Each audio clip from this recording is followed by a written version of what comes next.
સગા વાલા મતલબ જે આપણા સગા હોય એ આપણને વાલા નો હોય, જે વાલા હોય એ આપણા સગા નો હોય. જિંદગીમાં આપણે કાંઈ પણ કરવું હોય, સમાજ શું કહે છે, સગા વાલા શું કહે છે, આપણું નાક કપાઈ જાય. અરે મારું નાક કપાય, પગ કપાય કે હાથ કપાય, મારે ક્યાં ઘરે ખાવા જાવ છે. અને અમુક હગા વાલા એવા હોય ને કે આપણને એમ થાય આપણે જાણે હગે વગે કરી દઈ. લગ્નમાં અમુક ને ગયું હોય ને, ખાઈ ખદોડીને પછી એમ કે શાકમાં તેલ વધારે હતું, દાળ હાવ પાણી જેવી હતી, તો તારું કામ ખાવી હતી. તારે 100 રૂપિયા ચાંદલો ખાવાનું 56 ભોગ જમવા હે. હા, અને અમુક કોઈ હળી હગા વાલા જે ઘરે આવીને હળી કરી જાય. મેં તમારી છોકરાને જોયો તો બાઈક પર એક છોકરી સાથે જતો તો, હાય તારી માં હતી ભૂતના પેટના.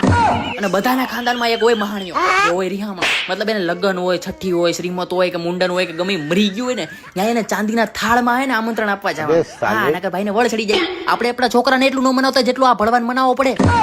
અમુક નંગ હોય ઉચ્ચ કોટીના ટપાલી. હા, એનું કામ હોય અહીંથી તમે કોઈ પણ સગાવાલાની વાત કરો, એમાં મિર્ચ મસાલા લગાડીને ઘરે જઈને કહે તમારા વિશે તો પેલા લોકો આવું આવું બોલતા હતા, સાવ ખરાબ બોલતા હતા, પણ તારે હું ને દોઢીનું થવાની જરૂર હતી ભણવા. અને આપણા સગાવાલામાં એક એવો નંગ હોય જ જે વર્ષોથી વાંઢો હોય. મતલબ ઈ ગમે ને મળે ને, ભાઈ આપણી લાયક ક્યાંક હોય તો ગોઈ જ ગયો. આપણે જાણે કેમ બીજો કઈ ધંધો જ ન હોય, અને વર્ષોથી એટલો વાંઢો હોય ને કે બે છોકરાની માયરે કયો ને તો ઈ પૈણી જાય. હા, લગ્ન માટે ગાંડો અને વર્ષોથી વાંઢો. વાહ.